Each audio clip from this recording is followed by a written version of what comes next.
Look closely at the men who rise above the crowd, and you will notice something the average eye misses. Their advantage is not always greater talent. It is not always better luck. It is not always superior connections, a smoother road, or some secret favor from life. Their advantage is often far simpler and far rarer. They know how to protect their focus. While the ordinary man lets his mind be pulled in 10 directions before midday, the exceptional man gathers his mind, points it at one thing that matters, and stays there long enough to produce something real. That is why the 1% keep separating themselves. They are not merely working harder. They are wasting less of their force. And wasted force is one of the greatest hidden causes of an average life. You must understand this from the beginning. Focus is not a personality trait. It is not a gift reserved for a few favored people. It is a decision backed by structure. It is the act of telling your mind, your schedule, your appetites, your conversations, and your habits that not everything deserves equal access to your best energy. The weak man treats his attention like loose change. He spends it on every passing thought, every interruption, every irritation, every small urgency, every new idea, every emotional disturbance. Then he wonders why he feels exhausted and underbuilt. Of course he does. He has been handing the finest currency of his life to things that return almost nothing.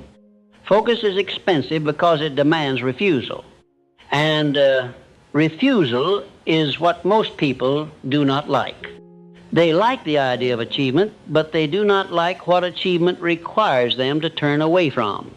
They want progress without the pain of exclusion. They want mastery without repetition. They want peace without boundaries. They want success without saying no to what weakens them. But that is fantasy. The man who rises learns to close doors. He closes the door on the unnecessary.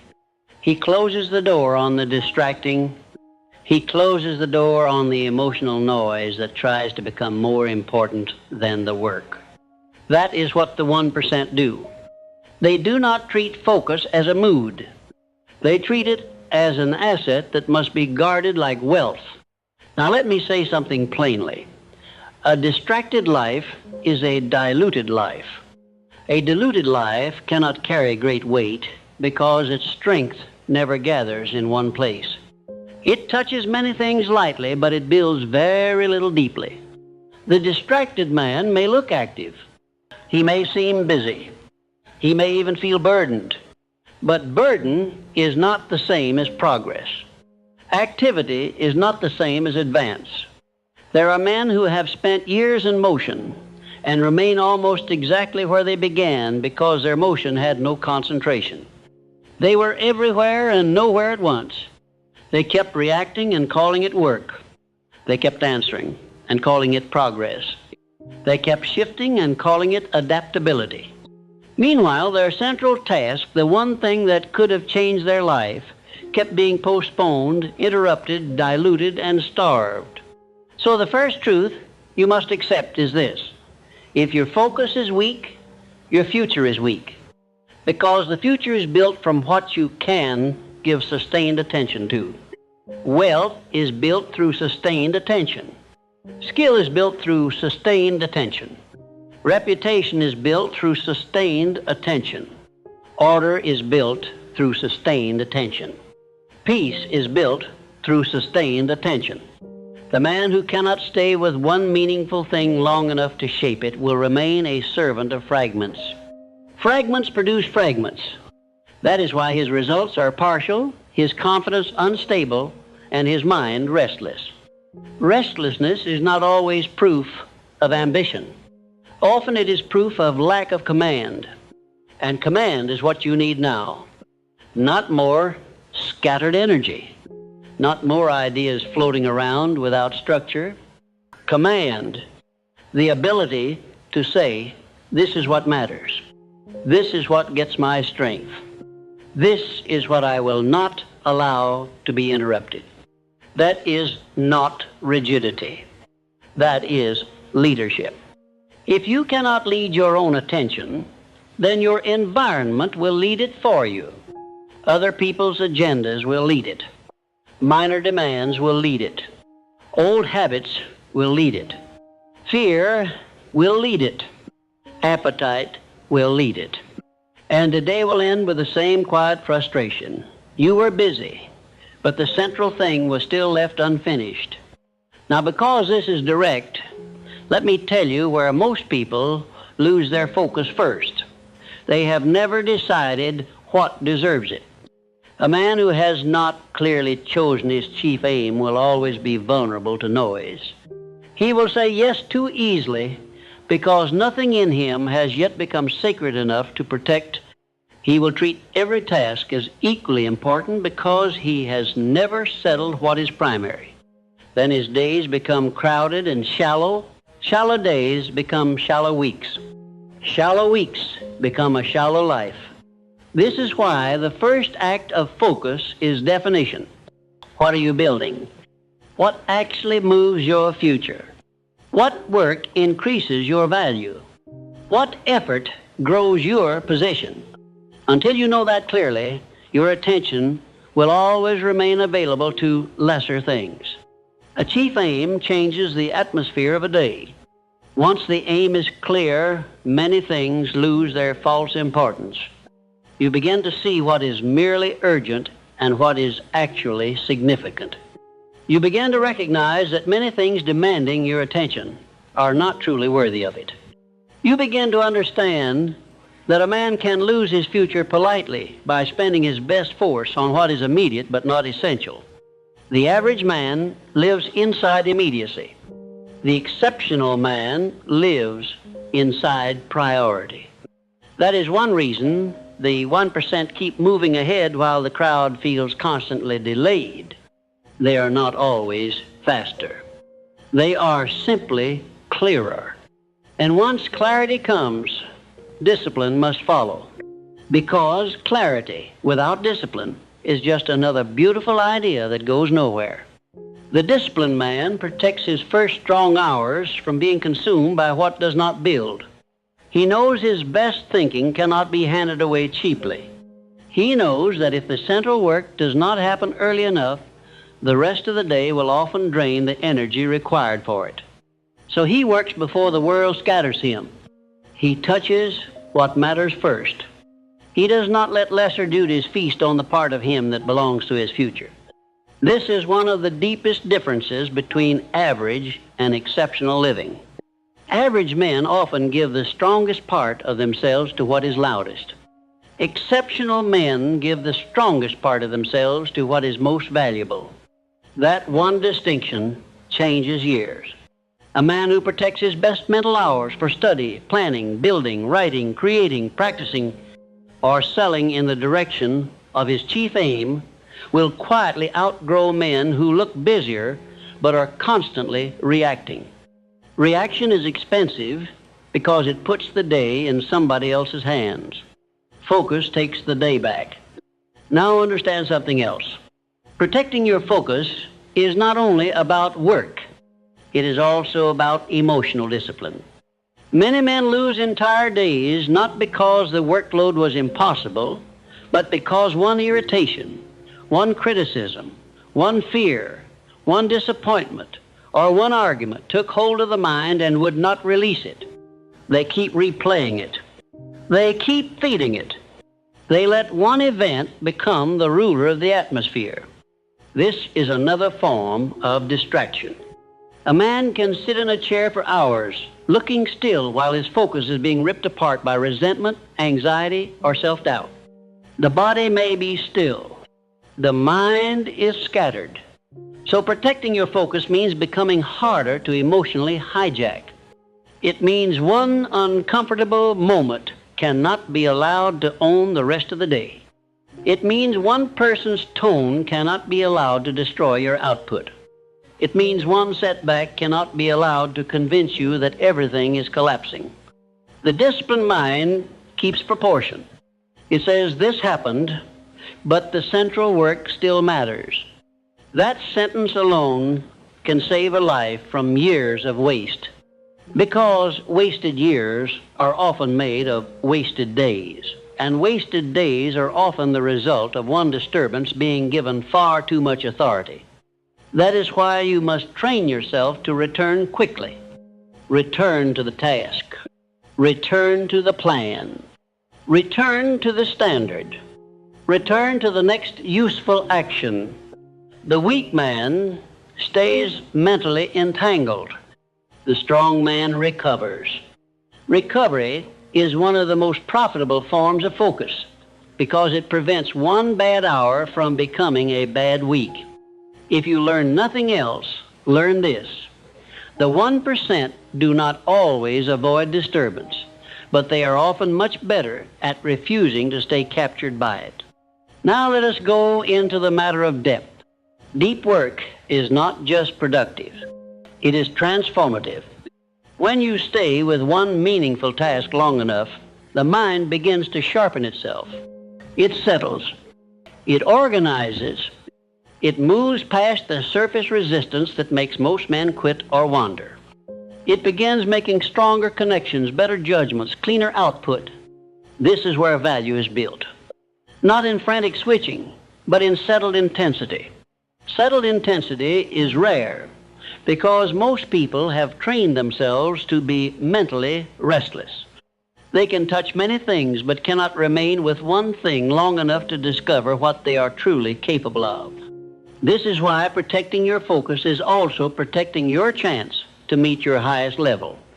If you are always interrupted, always shifting, always mentally available to noise, then you never stay in the arena long enough for your stronger faculties to come forward. You keep living from the surface. Surface thinking, surface work, surface confidence, surface results. But greatness lives below the surface. Depth must be entered. And depth requires patience with the first layer of discomfort. That discomfort is important. Most men leave too soon. They sit down to think, work, study, build, or solve, and within minutes the mind begins reaching for escape. It wants relief. It wants easier stimulation. It wants novelty. It wants to break the tension before anything substantial has been produced. This is where the average man obeys the impulse and the exceptional man stays. That staying is one of the rarest forms of modern strength. To remain. To keep your mind on the thing after the first wave of resistance. To resist the itch to move away. To keep pushing until the task opens. This is how a man becomes powerful in his craft. He does not merely begin. He remains. And this is what the 1% understand deeply. Focus is not only protection, it is multiplication. When your mind is concentrated, your work improves, your speed eventually increases, your errors decrease, your confidence strengthens, and your value rises. The world pays more for focused value than for scattered effort. A man who can solve hard problems, produce clear work, and remain composed under sustained mental demand becomes difficult to replace. Difficult to replace men gain leverage. Leverage is what gives a man better choices, better terms, and better freedom. So look again at your life and ask yourself honestly, what is taking pieces of my attention that have no right to own them? What conversations leave me mentally foggy? What habits weaken my ability to stay with difficult work? What unmade decisions keep draining background energy? What loose standards allow interruption to feel normal? What emotional patterns keep stealing hours from my purpose? These are not minor questions. These are the questions that decide whether your life keeps leaking force or starts building it. Now let me give you another truth. Focus is not protected only by saying yes to what matters. It is protected by saying no to what does not. This is where many men fail, because they still want to be available to everything. They want to please, to respond, to stay involved, to avoid disappointing people, to keep every option open, to remain accessible to every demand. But a man who belongs to everything belongs fully to nothing. Greatness always involves exclusion.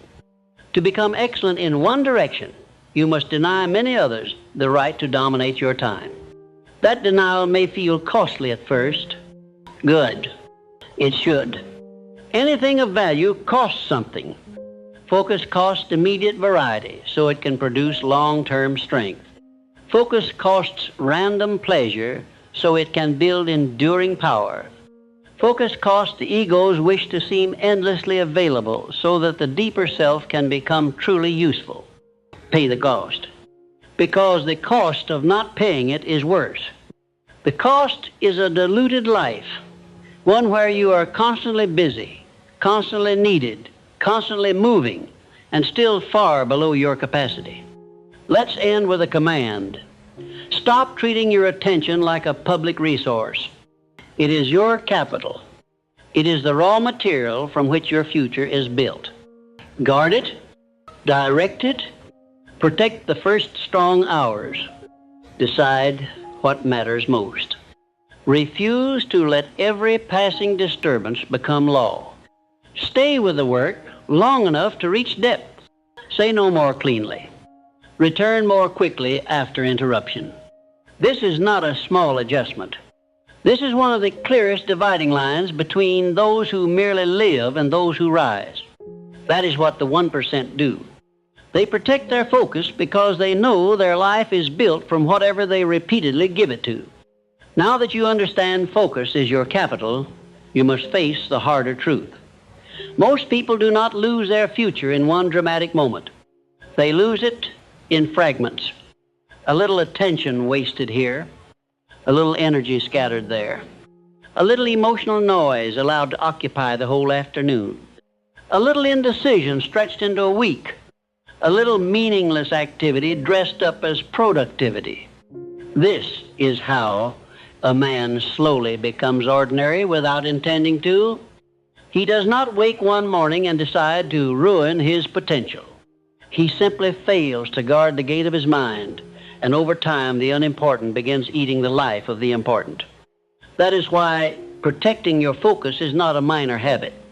It is a life strategy. It is the deliberate refusal to let fragments steal what only concentration can build. A man may be sincere, intelligent, even ambitious, yet remain weak in result because his mind is always divided. Divided attention creates divided effort. Divided effort creates divided outcomes. Then the man says he is trying, and perhaps he is, but trying in 10 directions at once is often just another form of not committing deeply to anything. So the next principle is this. Focus demands hierarchy. Everything cannot matter equally. The average man lives as if it can. He answers whatever is nearest, loudest, newest, or most emotionally urgent. He gives the same kind of energy to small matters that he should reserve for the work that changes his position. Then, by evening, he feels drained and strangely guilty, because deep down he knows he has spent himself without advancing what matters most. That guilt is not mysterious. It is the cost of violating hierarchy. Hierarchy means there is a first thing, and you know what it is. It means there is central work, and everything else must arrange itself around that central work as much as possible. It means your strongest hour does not belong to nonsense. It means your clearest thinking does not get handed over to random obligations. It means there are tasks that maintain life and tasks that multiply life, and you have learned the difference. This difference is where the 1% quietly separate themselves. They do not merely work. They rank. They do not merely react. They decide what deserves force. So ask yourself plainly, what is the work that, if done repeatedly, changes your value, your income, your skill, your leverage, your future? Name it without poetry. Name it without vanity. Name the thing. Then protect it like a man protecting water in a desert, because that is what it is. It is not just another task. It is the spring from which a larger life may rise. If you keep treating it like one item among many, you are participating in your own delusion. Now let us go deeper, because many men fail even after they identify the central thing. Why? Because they keep trying to protect focus externally while remaining internally chaotic. They clear a desk, but not the mind. They make a list, but not a decision. They sit down to work, yet their thoughts are still crowded with unfinished arguments, resentments, fears, unnecessary commitments, and loose ends. Then they wonder why concentration feels difficult. Concentration is difficult because the mind hates unresolved clutter. Clutter keeps pulling at attention like small hands tugging on a coat sleeve. This is why one of the hidden rules of focus is closure. The more open loops you leave in your life, the more expensive concentration becomes. Unanswered matters, undefined plans, unmade decisions, unpaid obligations, disordered papers, vague intentions, unspoken truths, all of these create background tension. That tension weakens depth. So if you want stronger focus, you must become more ruthless about closing what does not deserve to remain open. Not everything at once, but daily, one loop at a time. One task finished, one decision made, one corner cleaned, one account reviewed, one message answered, one truth spoken. This is not trivial housekeeping. This is mental liberation. A cluttered life produces a cluttered mind. A cluttered mind rarely produces uncommon work. Now there is another enemy of focus that few people name correctly: emotional addiction. Some men are not merely distracted by outside things. They are distracted by their own internal storms. They are fascinated by what offended them, what worried them, what disappointed them, what might go wrong, how others are doing, whether they are being seen, whether they are behind. Their mind keeps returning to these emotional subjects because intensity feels important. But intensity is not importance. It is simply intensity. The problem is that intensity eats the same fuel your purpose needs. This is why emotional sobriety matters so much. You cannot protect focus if every irritation becomes a throne. You cannot build deeply if every fear gets a full hearing. You cannot create much if one hard conversation poisons the next 5 hours. The man who rises learns to reduce emotional drama quickly, not by becoming numb, but by becoming exact. This happened. This is the next step. This does not get the whole day. These are powerful sentences. They keep proportion alive. Proportion is one of focus's greatest allies. And let me say this directly. One of the signs that a man is becoming uncommon is that he becomes more difficult to derail. Not impossible to disturb. Difficult to derail. He can be disappointed and still work. He can be frustrated and still think clearly. He can be tired and still do the essential. He can be criticized and still protect the central task. That is focus with maturity. Immature focus works only when the emotional weather is pleasant. Mature focus works because the man has already decided that his future will not be governed by passing storms. Now we must deal with comfort. Comfort is one of the most skillful thieves of focus because it rarely looks violent. It simply keeps suggesting easier alternatives. Do the lighter task first. Check on this. Straighten that. Wait until you feel more settled. You can do the important thing later when the mood is better. And because these suggestions sound reasonable, many men obey them without noticing that their best energy is draining away. By the time they turn to the central work, they are mentally thin. Then the work feels unusually hard, and they call it lack of talent or motivation. No, they simply spent the gold on gravel. So the next rule is this: what matters most must get you before your strength is spent, not after. You do not owe your finest attention to what merely shouts. You owe it to what builds. This means the beginning of the day must often be defended fiercely. It means there may be tasks you refuse to touch until the central work is underway or complete. It means you stop confusing responsiveness with wisdom. The highly responsive man may be liked. He is not always the one who advances. Advancement often belongs to the man who knows how to delay the unimportant so the important can become real. This requires courage, because protecting focus often means disappointing lower expectations. It means not being instantly available. It means not answering every little demand at once.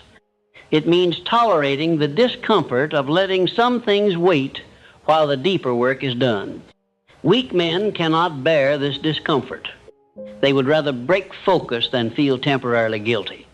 Strong men accept short discomfort in order to create long-term strength. And that leads us to the next principle. Focus is not merely concentration. It is loyalty. Loyalty to your chief aim. Loyalty to the version of life you claim to want. Loyalty to the standards that make uncommon outcomes possible. This is why protecting focus is so revealing. It shows what you are truly loyal to. A man says he wants mastery, but what gets his time? A man says he wants freedom, but what gets his strongest energy? A man says he wants a larger future, but what receives his deepest thought? The answers tell the truth faster than his words do. So if the answers are uncomfortable, good. That means you are finally seeing the gap between admiration and obedience. Most people admire focus. Few people obey it. They like the image of deep work, of serious men, of mastery, of progress. But when the hour comes to sit still, narrow the field, and give one thing clean attention, they become restless. They itch for novelty. They seek interruption. They manufacture small reasons to leave the difficult task. Why? Because depth exposes them. Depth reveals whether they can remain with resistance long enough for stronger faculties to wake up. This is important. The first layer of work is often resistance. It is the dullness, the friction, the sense that the task is heavy and the mind would rather move somewhere else. Most men interpret that layer as a sign to stop or switch. The exceptional man interprets it as the gate. He knows that if he stays, something shifts. The mind begins to organize. The surface chatter quiets. Better thought begins. Stronger judgment arrives. New connections appear. This is the beginning of depth. Depth is where value is built. But you do not reach it by constantly leaving. You reach it by staying. That is one of the hardest disciplines in the world today. Staying with the page. Staying with the problem. Staying with the practice. Staying with the plan. Staying after boredom enters. Staying after the urge to escape appears. Staying after the first wave of self-doubt. This is where the 1% are different. They are not simply smarter. Often they have trained themselves to remain when others keep switching. Remaining compounds. Switching dilutes. Now, do not misunderstand this. Focus does not mean stubbornly doing the wrong thing forever. It means staying long enough for truth to become visible. It means giving a meaningful effort, enough concentrated time, that you can judge it by evidence rather than by impatience. Too many men abandon efforts before the effort has even had a chance to become intelligent. They leave at the exact moment the real work was about to begin. Then they call themselves adaptable when in truth they are merely untrained in endurance. This is why focus must be protected not only from outside interruption, but from the impulse to restart your whole life every time progress feels slow. Restarting is one of the ego's favorite distractions. It feels clean. It feels dramatic. It creates the emotional high of a new beginning. But if you keep restarting, you prevent accumulation. Accumulation is where power lives. A protected hour repeated daily becomes skill. A saved amount repeated weekly becomes margin. A disciplined response repeated often becomes character. A central task protected over months becomes a changed position. Restart too often and you keep living in beginnings. Now let us go to the practical side again. If you want to protect your focus like the 1% do, then your environment must begin serving your purpose instead of arguing with it. Put what matters within reach. Remove what weakens you from immediate reach. Reduce visible disorder. Prepare the first task before the day begins. Make the entrance into work easier and the entrance into drift harder. This is not weakness. This is intelligent design. The wise man does not keep testing his will against avoidable temptation all day. He arranges life so his better choices become more likely. A man who keeps saying, "I just need more discipline," may at times really need more preparation. Preparation reduces friction. Friction reduced makes focus easier to enter. And if focus becomes easier to enter, the chances of real output rise. Real output changes identity. Identity then makes future focus easier still. This is the upward spiral. Many men live in the opposite spiral because they keep beginning in confusion. Confusion creates delay. Delay creates guilt. Guilt creates avoidance. Avoidance creates weaker focus the next day. That spiral must be broken through structure. Another thing the 1% do is they respect recovery. Weak men often destroy focus by exhausting themselves with poor rhythm and then trying to compensate with intensity. But broken energy rarely produces excellent concentration. A tired, neglected body creates a noisy mind. A noisy mind leaks focus. So if you want depth, respect the basics. Sleep enough to think.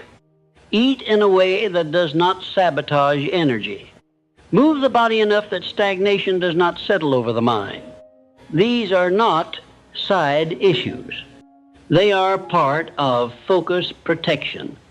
The mind does not float above the body like a separate being. It works through it. And now one more difficult truth. You cannot protect focus while remaining addicted to every form of stimulation, praise, and constant involvement. There must be some quiet in your life. Some intervals where you are not reacting, not performing, not consuming, not answering, not defending, not comparing. Quiet is where the mind regains authority. Without quiet, you may remain informed, active, and responsive, yet inwardly weak.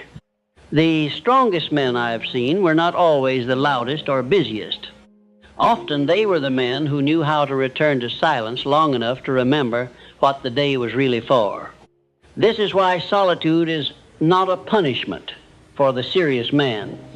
It is part of the workshop. It is where he gathers himself again.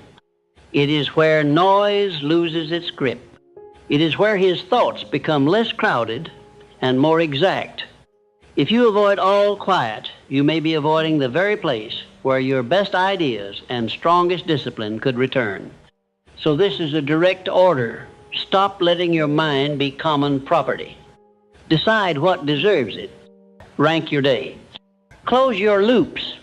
Refuse emotional hijacking. Stay through the first layer of resistance. Build an environment that serves the work. Respect your body enough to support your thought. Protect some quiet. Repeat the central work long enough for accumulation to begin. This is not merely productivity advice. This is identity work. Because a man who can protect his focus eventually becomes a man who can protect his future. That is what the 1% understand, and that is why they keep walking past men who are just as tired but far less concentrated. Now the matter becomes even more serious, because once you understand that focus is your capital, you must also understand that every unguarded day is a financial loss of the soul. You may not see the loss in coin immediately, but you feel it in weakened confidence, unfinished work, mental fatigue, and that private disappointment that follows a day in which you were active without being effective. That feeling is important. Do not ignore it. It is your spirit telling you that the best part of you was spent in the wrong places. A man can survive a difficult day and remain strong. What slowly hollows him out is the repeated experience of knowing he had something important to do, something life-building, and still gave himself away to fragments. That is why protecting your focus is not merely a productivity principle. It is a dignity principle. It is how a man proves that his future is not up for casual theft. It is how he says to himself, "My strongest thought, my clearest judgment, my deepest effort will not be handed over to whatever shouts first." Most people never make that declaration. They live in mental democracy, where every impulse gets a vote, every distraction gets a hearing, every fear gets a throne, every interruption gets treated like law. Then they wonder why their life feels noisy and why their best work appears so rarely. Noise is the natural result of not choosing a ruler. So now choose the ruler. Not 10 rulers. One. One chief aim. One central direction. One main thing that deserves the first quality of your mind. This matters because men often fail not from a lack of power, but from a lack of concentration of power. They are trying to improve every corner of life at once, answer every possible demand, pursue 3 identities, please 6 groups of people, and build 5 futures in parallel. That is not ambition. That is fragmentation. Fragmentation feels active, but it weakens the will because the mind never gets to settle deeply enough into anything to become formidable. You must be willing to live with incompleteness in many lesser things, so that one greater thing can become complete. That is one of the great disciplines of the 1%. They are not always better because they do more. They are often better because they refuse more. They refuse lower priority tasks at the wrong time. They refuse random obligations that eat prime hours. They refuse emotional detours that do not deserve the cost. They refuse to make themselves endlessly available. They understand a law most people never learn. Every yes to the unimportant is a no to depth. And depth is where the rewards are. The shallow man touches much and becomes little. The deep man touches less and becomes more. He becomes more valuable, more trusted, more skilled, more peaceful, more difficult to replace, and more confident, not because he spoke himself into those traits, but because he stayed with something hard long enough for his powers to sharpen. That sharpening only happens after the easy layer is pierced. This is what weak men never find out, because they leave too early. They sit with a task just long enough to feel resistance, then they move. They call it adaptation, or say they work best under variety. Often they simply have not trained themselves to endure the discomfort that guards the entrance to great work. So let me tell you plainly what happens when you stay. At first, your mind resists. It looks for exits. It starts remembering unrelated things. It becomes fascinated with little details that did not matter 5 minutes ago. It manufactures urgency. It suggests a different task. It tells you this work can be finished later with a clearer head. All of that is surface resistance. Stay. If you stay, the mind begins to settle. It begins to organize around the problem instead of around escape. It stops scattering and starts connecting. ideas become cleaner. Judgment becomes stronger. Output becomes more precise. This is the crossing point. This is where average effort ends and uncommon value begins. And this is exactly why the 1% protect focus. They know that what the crowd calls discipline is often simply the willingness to stay past the first wave of inner rebellion. Now, there is another enemy of focus you must recognize, and it is one of the most deceptive: false urgency. False urgency is any demand that feels immediate, but is not important enough to deserve your highest force. It creates a sense of motion, and because motion feels useful, many men surrender to it automatically. But false urgency is one of the favorite disguises of a deluded life. It fills the day with things that can be explained but not deeply respected. I had to handle this. I needed to answer that.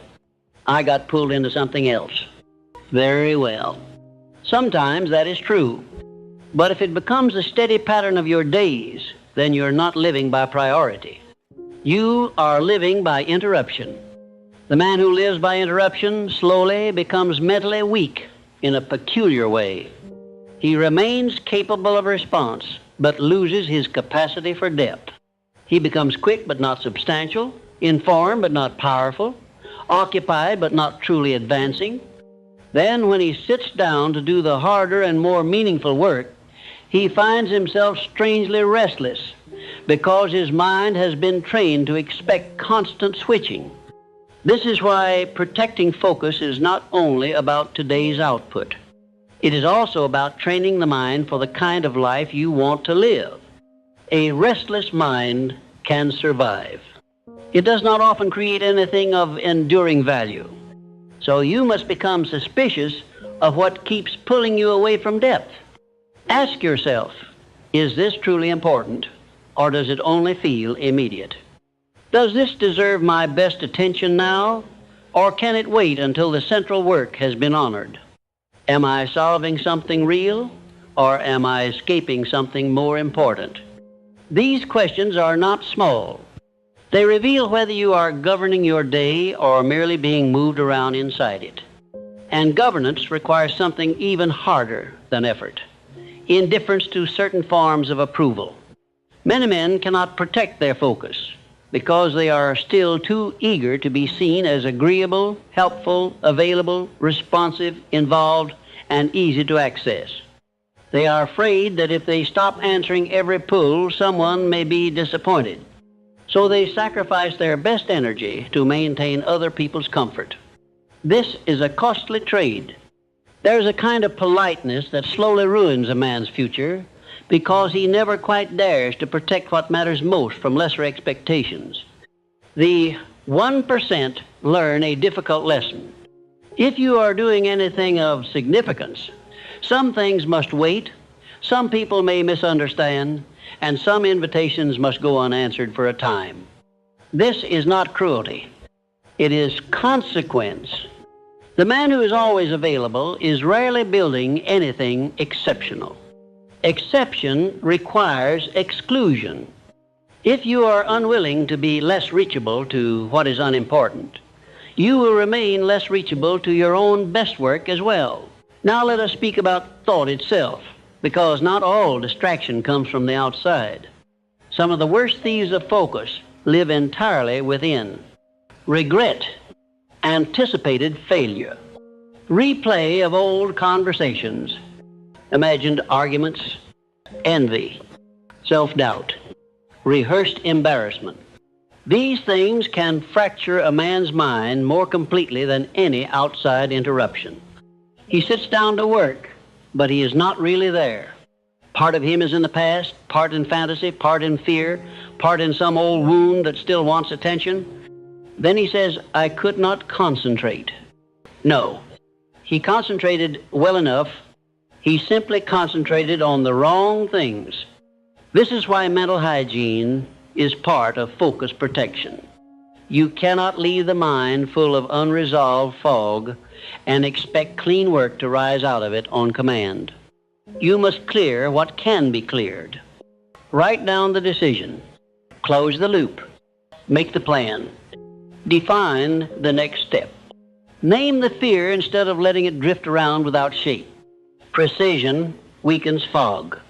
Fog thrives in vagueness. Many men are not overwhelmed by reality. They are overwhelmed by undefined mental clutter. So when the mind is crowded, do not sit there wrestling with vapor. Put the vapor on paper. Name the 3 things that matter. Name the 1 thing that must happen next. Name what can wait. Name what no longer deserves your energy. This small act can return a man to his own center. A centered man can work. An inwardly scattered man will keep circling. And this brings us to one of the highest forms of focus, emotional refusal. Emotional refusal means you decide that certain states will not be allowed to dominate the day. You may feel them, yes, but they do not get to set the agenda. Irritation does not get the whole afternoon. Fear does not get the whole morning. Discouragement does not get the whole week. One criticism does not get the right to poison your output. This form of refusal is powerful because it keeps your chief aim from being displaced by lesser inner weather. A man who cannot do this remains vulnerable to being mentally overthrown by almost anything. The strong man is not emotionless. He is ranked. He knows what outranks the mood. The work outranks the mood. The standard outranks the mood. The promise outranks the mood. The mission outranks the mood. That is what keeps him producing. And over time, this private hierarchy becomes visible as calm strength. Other people may call it discipline. In truth, it is often simply this. He stopped letting every feeling pretend to be a command. Now, let us go further. Protecting focus also means understanding the rhythm of your own force. Not every hour is equal. Not every part of the day gives you the same quality of thought. This is where many men lose greatly. They spend their sharpest hours in shallow tasks and their dullest hours trying to tackle the work that actually deserves brilliance. Then they think the work itself is beyond them. Often it is not. They simply brought the wrong quality of mind to it. If you know when your mind is clearest, that is where the life-changing work belongs. The 1% are often not superior because they have more hours. They are superior because they know which hours must not be wasted. This requires honesty. You know when you are sharpest. You know when your mind is strongest, when decisions are cleaner, when thinking is deeper. If you keep letting those hours be invaded by trivia, then stop calling yourself unlucky. You are choosing weakness by poor placement. Reorder the day. Put the deep work where the deep mind is. Let the lesser tasks have the lesser hours. This is not fancy strategy. It is respect for cause and effect. Now, there is one more enemy of focus that must be named: unfinished inner conflict. A man cannot give his full attention to building if part of him is still committed to self-sabotage. If he still secretly wants the comfort of staying average, if he still loves the emotional reward of saying, "I could have been more if he still wants to keep old habits alive while dreaming of a stronger future, then his focus will never fully hold. Because focus is not only mental narrowing, it is moral agreement. The deeper parts of a man must stop voting against the very life he says he wants. That is why protecting focus eventually becomes a question of loyalty. What are you loyal to? The old self that loves ease, novelty, and escape?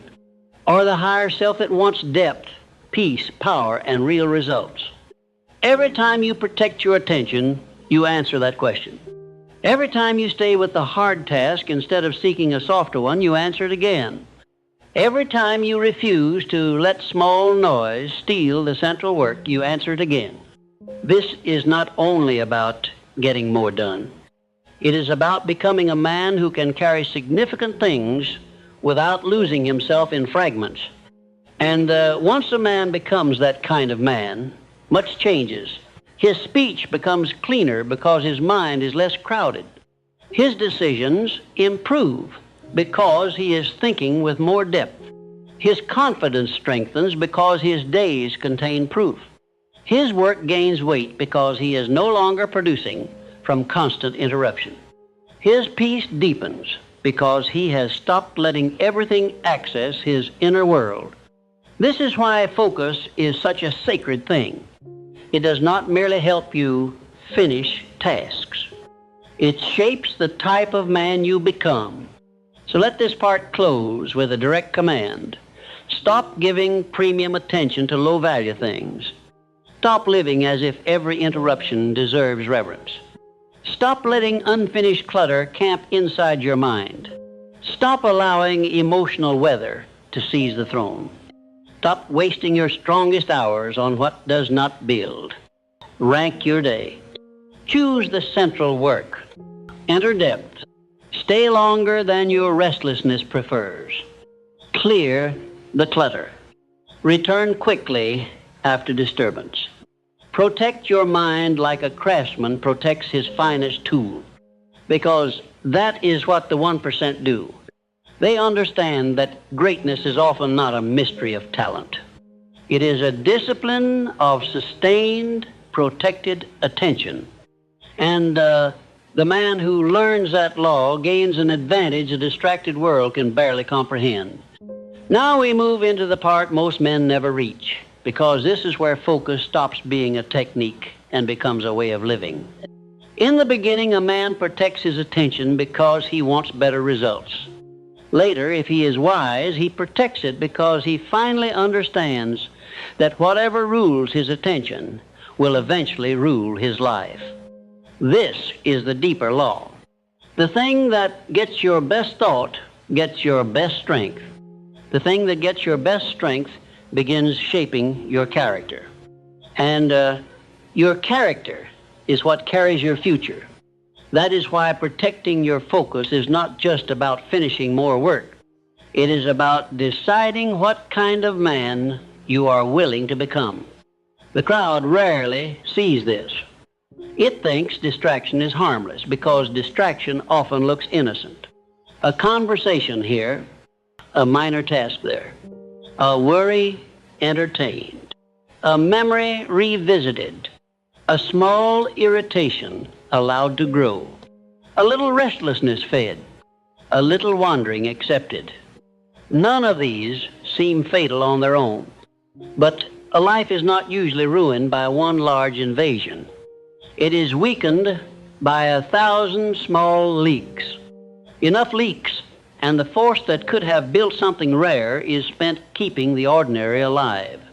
Then the man looks back and says he was busy for years. Busy, yes, but busy is not the same as built. This is why the 1% live differently. They do not merely protect blocks of work. They build a culture around their mind. They become increasingly unwilling to let the trivial sit where the important should be. They become hard to pull off center. They become selective not only in schedule, but in thought, company, reaction, and recovery. They understand that focus is not won once in the morning and then forgotten by noon. It has to be defended repeatedly. A serious life is not built by one good decision. It is built by 1,000 returns to the same higher standard. And return is the right word, because even the strong man will be pulled. He will be interrupted, discouraged, tempted, irritated, and mentally invited into lesser things. The difference is that he returns quickly. He knows where home is. Home is the central work. Home is the standard. Home is the useful task, the chosen aim, the thing that matters most. The average man leaves home and wanders for hours. The exceptional man notices the drift sooner and comes back. That is one of the greatest distinctions in high-level achievement. Not perfection, return. So you must train return. Not only concentration, return. When the mind slips into worry, return. When a small problem starts trying to become the whole atmosphere, return. When the body asks for escape before the work is even honestly underway, return. When comparison begins poisoning your energy, return. When resentment starts replaying an old wound, return. This habit of return is what allows a man to stay productive in a chaotic world.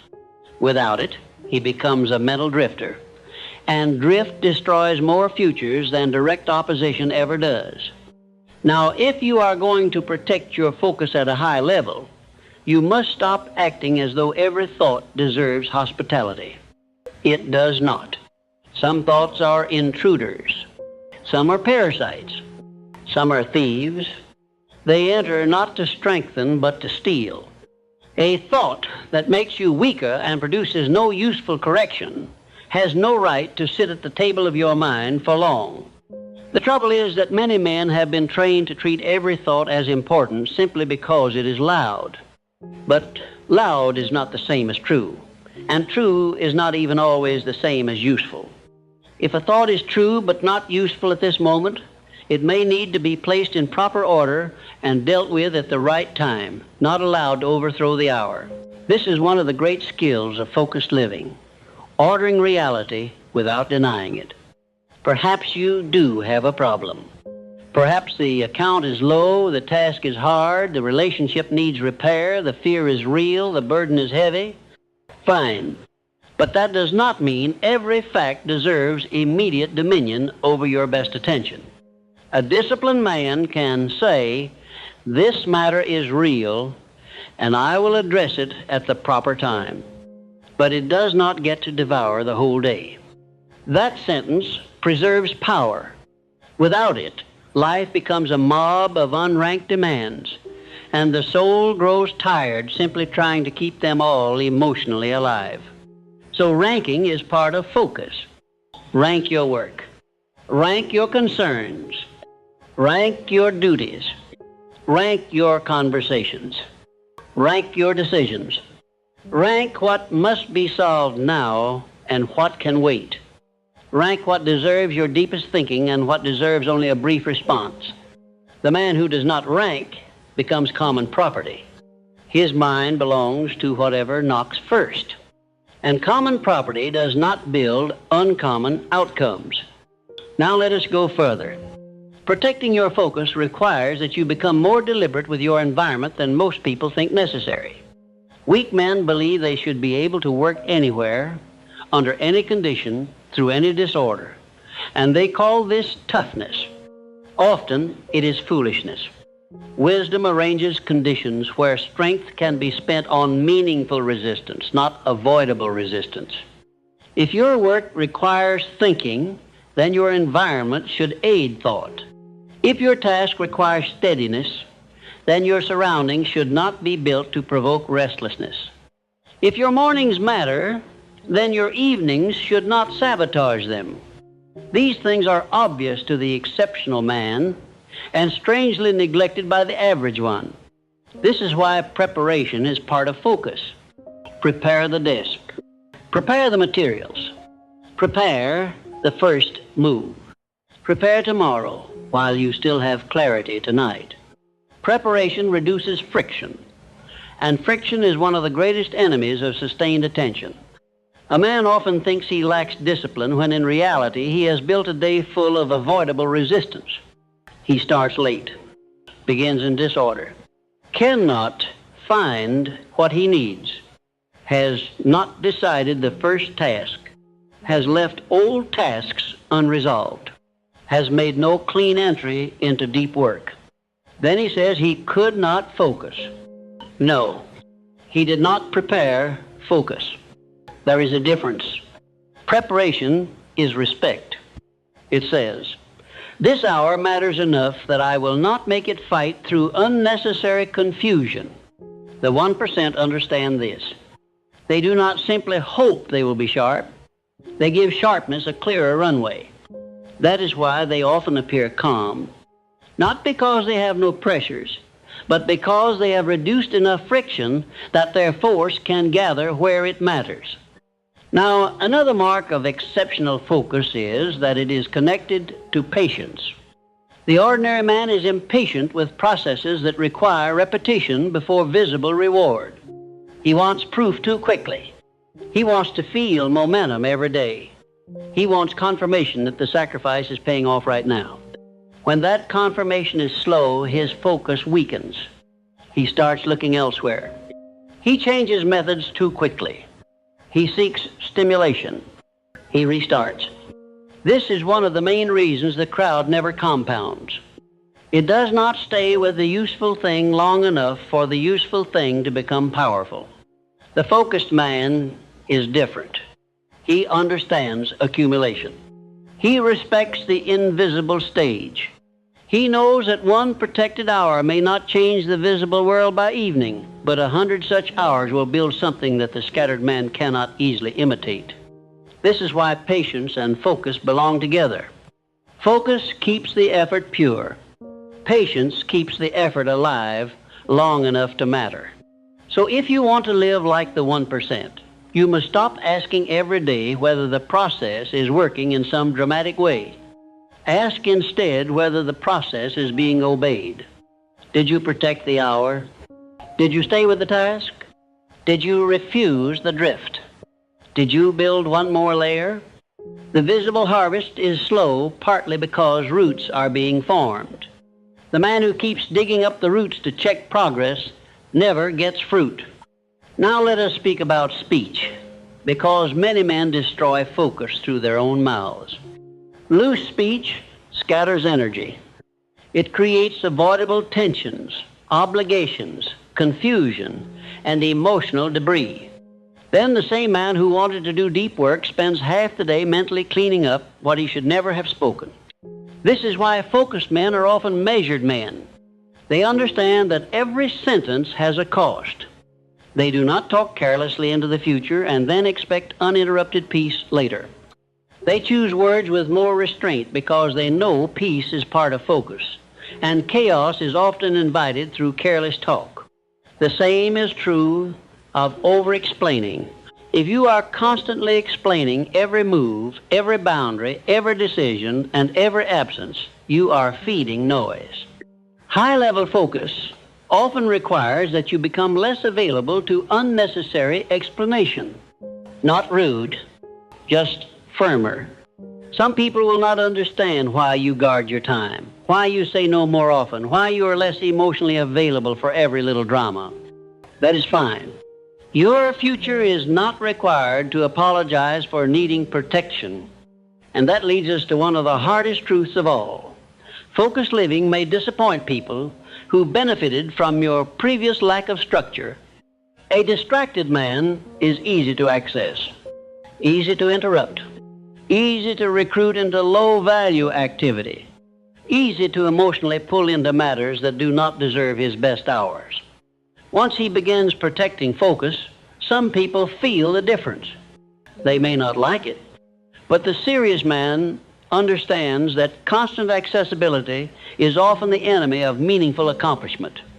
He stops measuring goodness by how available he remains to every demand and starts measuring goodness by how faithfully he carries what is actually his to build. This requires courage because focus makes you look selective, and selective men are often misunderstood by casual men. Casual men think boundaries are arrogance. Focused men know boundaries are stewardship. Casual men think seriousness is intensity. Focused men know seriousness is order. Casual men admire outcomes. Focused men build causes. That is the true divide. Now, because we are in the final large movement of this script, we must address the deepest internal issue. Protecting focus means you must stop seeking your identity from stimulation. This is subtle but critical. Many people feel alive only when things are changing quickly, when multiple things are happening, when there is drama, novelty, urgency, or emotional charge. Quiet concentration feels empty to them at first. Why? because they have trained the nervous system to need stimulation in order to feel significant. That addiction makes depth nearly impossible. You must break it. Learn to feel powerful in stillness. Learn to respect the plain hour. Learn to value the room where nothing dramatic is happening except real work.